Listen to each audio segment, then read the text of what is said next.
What is up? Thank you for coming to my channel, Prison POV.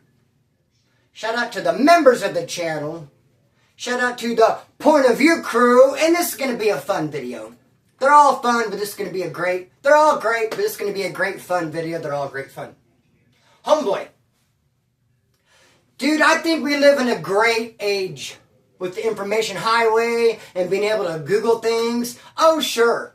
There are things about our life in this day and age that do suck ass, homeboy. But there are some great things about being alive in 2025. One of them is being able to Google anything.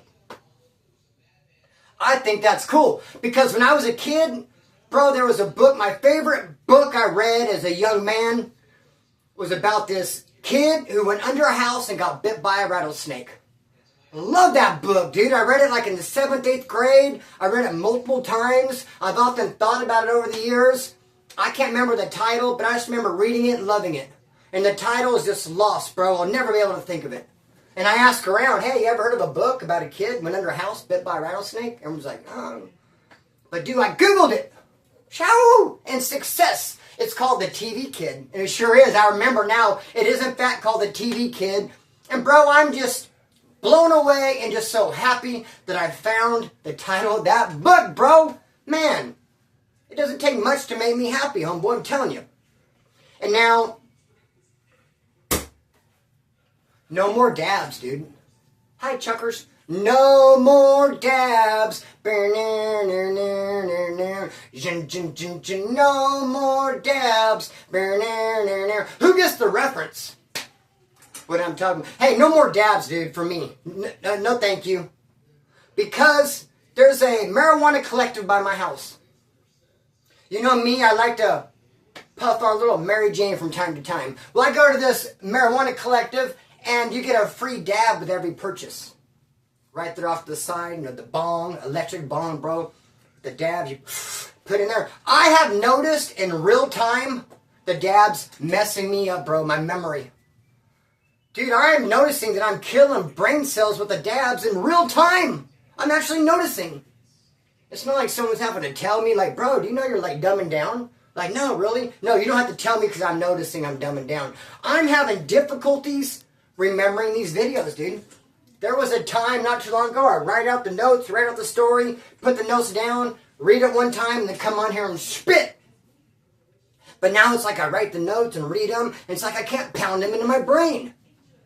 And it's like throughout the video, I got to refer to my notes because I'm having trouble remembering, dude. And it's because of those dang dabs. I know it is, bro, and I am done with them. No more dabs. No more dabs, dude. Chale, Holmes. So let's just kick this video off, brother, and it's called Black Skinheads. Now, when you hear the word black skinhead, homeboy, it's almost an attack on your sensibilities. Isn't it? You think almost yourself like black skinhead, that sounds like a contradiction. It's almost like, hey, let's go swimming at the pool, and when we get there, we'll jump into the deep shallow end. Deep shallow end? Black skinhead? These are things that don't make sense to us. But bro, I don't know about a deep shallow end, but I know that black skinheads make all the sense in the world. But how can there be a black skinhead when we all know that skinheads are racist, right? Wrong! Not all skinheads are racist. Sure, some skinheads are racist. Okay, sure, the majority of skinheads are racist, bro, but not all. And that is one of the biggest misconceptions out there. The skinheads are not only a racist, but actually the front line for the racist movement. Sure, some are, but not all. Now, I came with stories, homeboy. I came to bring you some stories, some action, but I do need to touch on some history and facts of the skinhead movement so that we can appreciate the stories moving forward. Because I'm here to say that the first skinheads were black. Back in the 60s, when the skinhead movement started, when the skinhead scene jumped off, bro, one of the first ones, originators were black. They were called rude boys. They'd go to the dance hall and they would dance to their ska music. They're a working class. That's where boots and braces came from. Those are things they wore to work. The racist political stuff didn't come till much later. But in the 60s, when the skinhead movement started, a lot of the originals were black, homeboy. Rude boys. The racism political stuff didn't come till at least 10 years later when racist organizations looked and saw these skinheads and saw how rebellious, bro, and full of rage and how off the hook they were and thought, man, if we could tame these guys and indoctrinate them, they would make excellent frontline soldiers. And that's what happened. Racist organizations came along after the skinhead movement started and indoctrinated the skinheads with racist ideology and made them the frontline soldiers for the movement, homeboy. And the racist skinhead scene got so big that it overshadowed the originals. The ska boys, homeboy. The rude boys. The black dudes who went to the clubs and danced to their ska. They're the ones that started it with the boots and the braces and the working class. Just saying. So, now before we get into the stories, there's something else I want to touch on. I want to touch on the Bakersfield skinhead scene. I'm going to touch on the thumbnail that you're seeing, and I'm going to tell stories about everybody in that picture. But first, I want to touch on the Bakersfield skinhead scene that was popping off at the time, when I myself was a skinhead. You had the racist Nazis, AWS, Blue Six, Strike Force. You had racist, white power, Nazi, skinhead organizations, homeboy, in Bakersfield. Then you had the Sharps, skinheads against racial prejudice. They were pretty deep. They rode around on their Vespas, homeboy, and they were against racism. They were anti-racism skinheads, sharp. And then you also had traditional skinheads, those that only cared about the lifestyle and the, homeboy, the clothing and the music that went along with being a skinhead, homeboy. The style of it all. Only cared about the style, the traditionalist. And that's what I was, a traditional skinhead. I'm taking it back to the 60s, homeboy, before the racism, before the politics got involved, just being a skinhead and appreciating the music and the clothes and appreciating the style of it all. Dude, I'm 15 years old. You really think I care about politics and racism? No. I care about drinking beer and losing my virginity. That's what I thought was cool, homeboy. I did like the skinhead look. When I first heard about skinheads, bro, when I saw them on 21 Jump Street one night, I saw episode of 21 Jump Street, and I saw these skinheads, and I was like, dude, that's awesome. Those dudes are like full of rage and kicking up dust. They're acting like I feel. Because, bro, I was a troubled teen, and I was going through a lot of drama and trauma in my life, and that looked like a good outlet, bro, to put on some boots and go around kicking shit. I liked the skinhead, the violent side of it, from what I seen from 21 Jump Street. And then I saw the news that night. Dude, what a coincidence. Right after 21 Jump Street, the news came on, and it was talking about these skinheads that got into a riot at West High School. There was a riot amongst the students, skinheads against others. Now, when I heard about the skinheads on 21 Jump Street, when I heard about the skinheads on the news rioting at West High, I didn't know anything about racism. I just saw it as a bunch of crazy fools running around with boots on, kicking shit.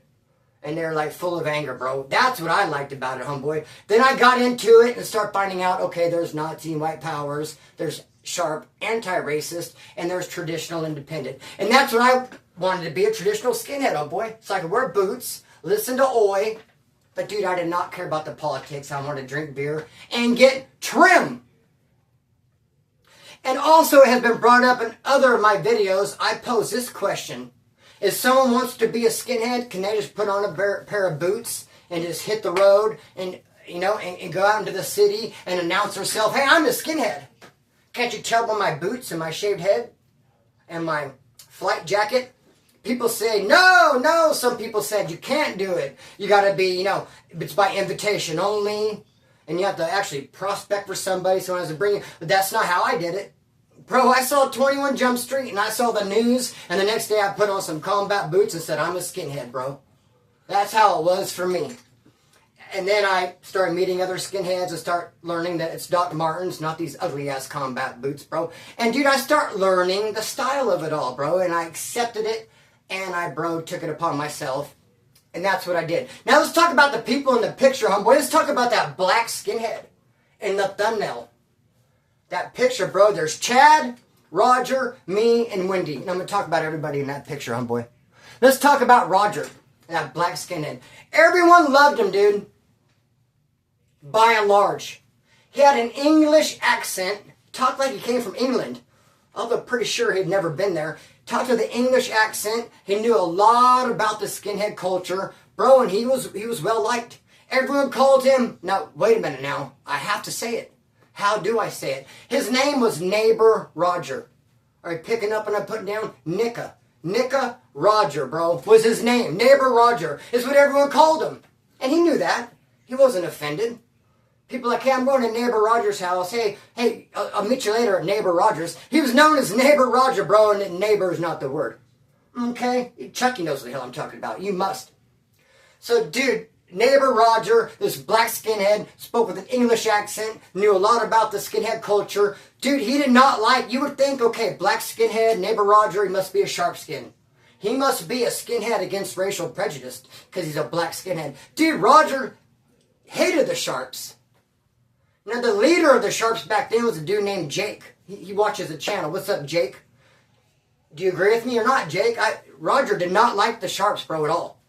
I think him and Jake got along, and he got along with this dude named Zach Scrivener, this sharp skinhead named Zach Scrivener, who ended up becoming on the Kern County Board of Representatives, and then ended up getting busted for all these child molestations, dude, and all this weird shit. But his aunt was on the DA. They didn't want to arrest him. Talk about some Bakersfield homeboy gossip we can get into about Zach Scrivener, bro, and all this weird shit he did. And he's on the Bakersfield Representative, the board. They don't want to arrest him, dude, even after his victims came forth and accused him because he knew people in high places.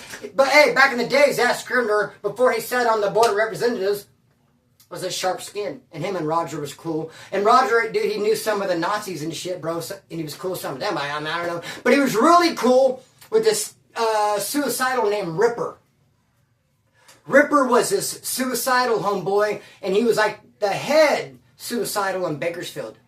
All the suicidals listened to what Ripper had to say. He was a leader. And bro, Neighbor Roger and Ripper were good friends.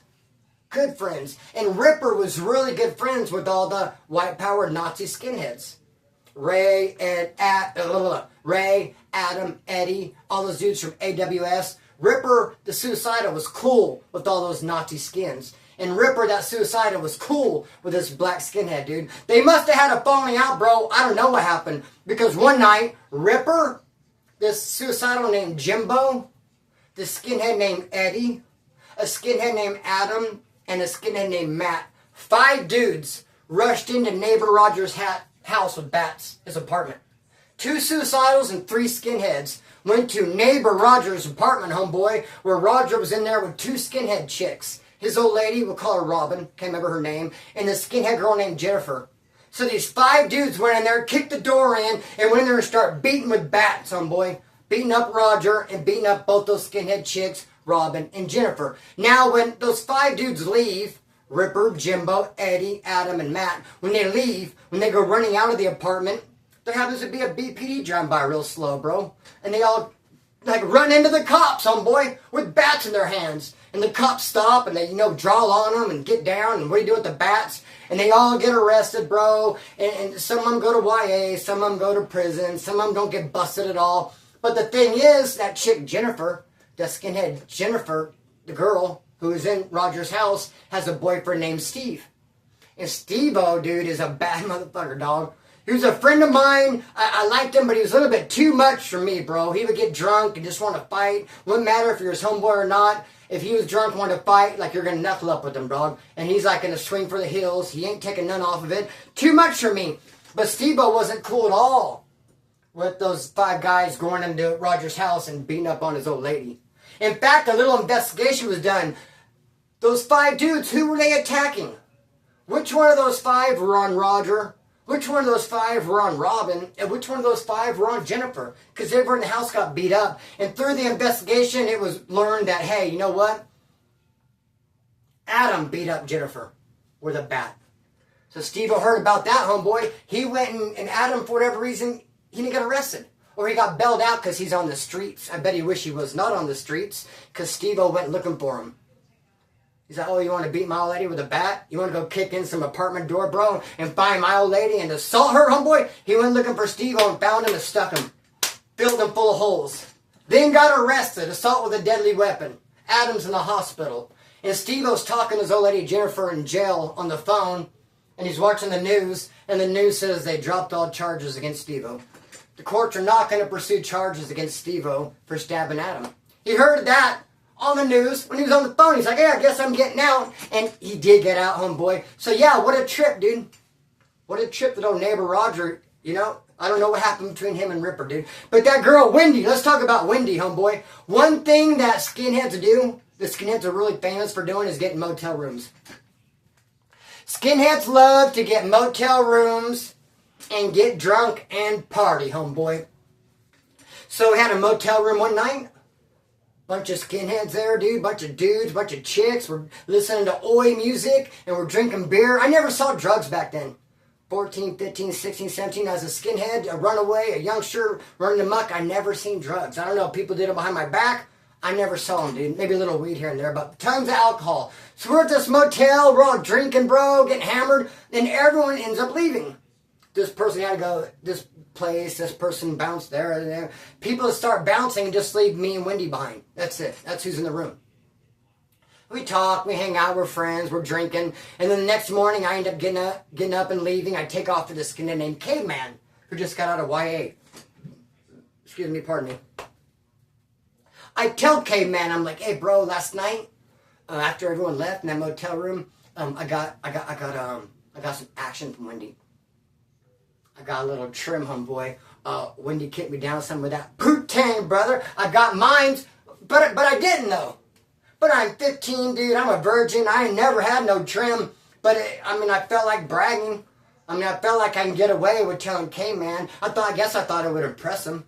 I didn't really put a whole lot of thought into it. I don't know why I did it. I don't know why I told K-Man the next day when we were walking around, hey, last night in the motel, I knocked boots with Wendy, brother. Got some trim. Dude, he told everybody. Or he told one person and they told everybody. Or he told one person, they told another person, they told another person. I don't know how, but everyone ended up knowing, bro. Everyone ended up knowing, including Wendy. And this great. So then a couple days later, we're all hanging out at a motel again. We're 10 deep, some chicks, some dudes. We're drinking beer. The radio's loud. Then someone stops the radio, and it's Wendy. She stops it.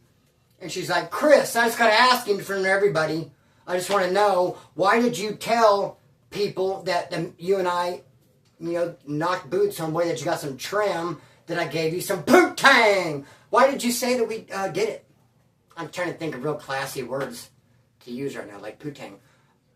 Why did you tell everybody that I know we did that? And I was, huh? What do you mean? What do you mean? Dude, I was, no hablo español. I don't speak English. Chris, that's not my name. That's not my name. Call me Chris. That's not my name. Dude, I didn't know what to do. I just started doing the jig. You start dancing like this, bro. Hopefully, do the W. Help me do. What do you do when you get called out like that? Be embarrassed, homeboy. Crawl into your shell. That's all I could do. I did, but never did it again. Never ever make up that kind of lie. That was very embarrassing, homeboy. And she was on me wanting answers. I couldn't just jig it away. I jibbed and she just stood right there in front of me, like patiently waiting for me to stop jigging so she can get an answer. Why, Chris, did you tell everybody? No answer. Did you hear what she said? She wants an answer. I don't know what to tell you. Dude, that's what crazy, dog. So, the dude Chad, homeboy. You see that dude Chad with that black Fred Perry and those red braces? That was my dog, homeboy. I love that dude. Still do. We're back in connection. Could just like Google will tell you what the title of your favorite book is and you're a kid, Google will help you find old friends. Know what I mean? And Chad was a great friend of mine in my youth. And then we lost touch. We lost bases, dude. And then just the way Information Highway is. Next thing you know, what's up, bro? What's up, Chad? Great friend of mine. He gave me my first Fred Perry. I'll never forget, dude, being at the Valley Plaza. I told you I saw 21 Jump Street, and then I heard about skinheads rioting on the news, and the next day I got me some combat boots, and I said, I'm a skinhead. And I was walking around, dude. I went to the Valley Plaza, and I was hanging out. But, dude, to actually see real skinheads right in front of me, boots and braces and Fred Perry's and flight jackets and shaved heads and sideburns and the whole nine, dude. Like, I only seen him on 21 Jump Street, heard about him in the news, never seen him. But, dude, I seen Chad Brown that time, and I was like, whoa. And I walk up, what's up, bro? I'm like, I'm a skinhead, too. He's like, gotta get you some better boots. And we just started talking, dog. Like I said, he gave me a Fred Perry. Good friend of mine. We used to leave all the time, go to L.A., bro, bounce all over, going to concerts, driving around, having fun. And one night we're at a concert, and we meet this black skinhead. We meet this black skinhead named Mike. And I asked Chad recently, I was like, do you remember that black skinhead named Mike that we met? And then he lived in Pomona, and we ended up taking him home. Chad's like, nah, just barely. I just barely remember. I don't remember him all that much. And I'm like, yeah, dude, we met this black skinhead named Mike. But he was gangster, bro. He had gangster on his, dog. We met him, I believe, at Claremont College at a concert. Claremont College, dude. And we meet him, and he asked for a ride home. He lived in Pomona. So we drove him all the way to Pomona to Holt Street, bro. Which, I mean, I don't know much about Pomona or Holt. But from what I heard, it's like pretty gnarly as far as gang activity and whatnot in that neck of the woods, bro. I guess it's a lot of gang activity. So we went to Pomona, to Holt Avenue, whatever, to do Mike's house, to his mom's house, actually, to an apartment. And we go in there, and he had this crazy crip there, an Asian crip. And Mike goes walking up, and that Asian crazy crip is with Mike's mom, I guess, waiting for Mike to come home. So Mike comes home, we're with them, and that Asian crip starts tripping on me and Chad, being skinheads. Like, what the fuck? That Asian crip said? You guys, these skinheads? And I'm like, dude, your homie Mike is a skinhead. Are you not knowing? You don't even know that your own buddies? Because he's just like, dude, what's up with these skinheads? Tell him, Mike. Wow, where'd they come from? What's up with these fools? They got problem? I'm like, first of all, we're with Mike. And second of all, he's a skinhead too. But dude, he was hanging out with all kinds of not high power, can't say that, hardcore gang members, crip action, jumping off. He was like a thug skinhead. We drop him off, we meet his gangster crip Asian friend, shake hands, okay, bye, we leave, and I end up seeing Mike later on. I go back to Bakersfield. I'm catching a Greyhound bus with my homegirl Christy, the skinhead girl. We took a Greyhound bus into LA. We go to a party, dude, and I see Mike. That black skinhead, dude. And he's all stabbed up. Like, he can't even walk. He's just like, what? Because I seen him, I was like, hey, what's up, man? Went to give him like an aggressive handshake. And he's like, whoa, okay, get back, dog. I got stabbed and all poked up. I was like, what happened to you? I guess, and I could totally see him do this. I mean, I don't know him all that well, but from that little bit I was around him, I could totally see him do what he did, which is to try to dance with some dude's chick at a party. There's a party, they got music going, some dude's there, this old lady. I don't know if the old lady's just up dancing by herself, and Mike came up and was just trying to be like, whoop, just be like all grooving on his old lady, dog, help me do the Dougie, teach me to do the Dougie, too. Trying to dance with this chick, bro. And dude wasn't playing. He jumped off the table and was just like, whoop, whoop. Filled him full of holes. And now I see him. He's like, I was trying to dance with this girl. He was my homeboy, he said.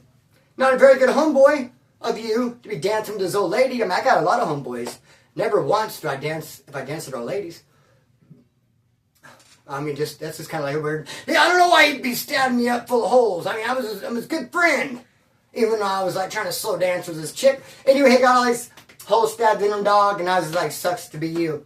The next time I seen him, you're not going to believe it. Next time I seen him, bro, Wasco State Prison, Wasco Reception, H4. And it had been 10 years, if not more. Because when I knew that Mike dude, that skinhead who was all thugging from Pomona, when I knew him, I was 14, 15 years old. Now I'm 25, 26, 27. In Wasco Reception, I see him, and he is the biggest, most buffest, most muscular dude I've ever seen in my whole entire life.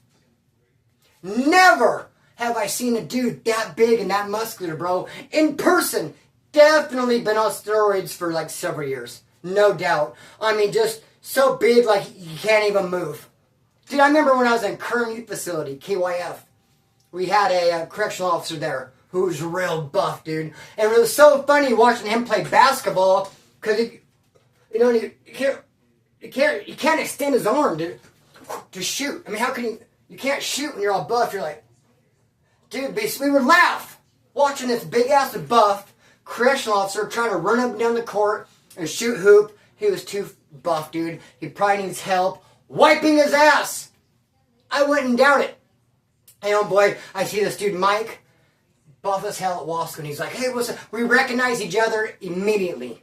Even though we only seen each other a time or two, 10, 12 years in the past, recognize each other immediately. And he comes right up to me. He's all hella buff. He's like, you a wood now? You wood? Run a wood? And I go, yeah. And he goes, if I see a swastika on you, we're going to fight. This is what this fool said to me. If I see a swastika on you, you and I are going to fight. He said to me. And I was like, well, I'll go handle your business. And he was all right. And I thought, man. And he was like at the other side, because these dorms got sides, A side and B side. He was like on A side, and I was on B side. We met in the middle. Like, I bumped into him at the water thing. Seen him like, oh, hey, dude. I mean, there's 200 people in there, bro. I mean, you don't see everybody. But I seen him. He seen me, and we're like, whoa. Dang, long time no see. We didn't even shake hands. Or, hey, friend. It wasn't like that. It was like, whoa. Funny seeing you here. And that first thing he says to me, you would? You run a wood? And I was like, yeah. He's like, you got a swastika on you? We're fighting. And I was like, all right. And he goes back over to A side, and I go over to B side. And I thought, dude, I'm going to fuck with his head a little bit. Now, I wanted to see where he was at. I wanted to see how serious he was. Because I think he was just talking. I think he just said that to say it, bro. I don't even think he meant to say it. I think he just kind of slipped out, dude. So what I did, though, I decided to get a bunch of woods around me. 5, 6, 7, 8 woods. And just start talking to them. So that if he's seen that, maybe he would think I'm telling all these woods, hey, this black guy just said that we're going to fight. This buff dude started shit. And I don't know what is he going to think? What's going to go through his head? When he sees me talking to all these people, he's probably naturally going to assume, oh, they're talking about me because I just had an incident with dude. So I got 5, 6, 7 woods around me, and I was like, hey, guys, who's seen their counselor yet? You seen your counselor? Oh, where are you endorsed to? What prison are you going to go to? Oh, dude, yeah, I want to go to Ironwood. Just start talking about different prisons and different stuff, just chatting it up. And sure enough, he's on their side, and I kept looking at us. And I know he's thinking, they're talking about me. But we weren't. What am I going to tell him? Back in the day when I was a skinhead, he was a skinhead too, and I dropped him off in Holt, and he had a Chinese crip buddy. Then I saw him stabbed up, dance with his homegirl, his homeboy, his blah, blah, blah, dance with his homeboy's old lady, and here he is, and dude, what am I going to say, really? I don't really want to, what can I say? No, I don't really want to say nothing. So I just said, you seen your counselor yet? And we just all start talking, bro. And he was sneaking looks over at me, dog. And he never approached me, never said another word. In fact, I didn't even really see him again in that dorm.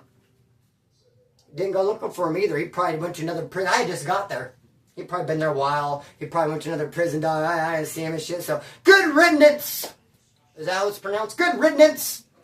But the party I saw him at that he was all stabbed in, the craziest thing, it was in a dental office, dude.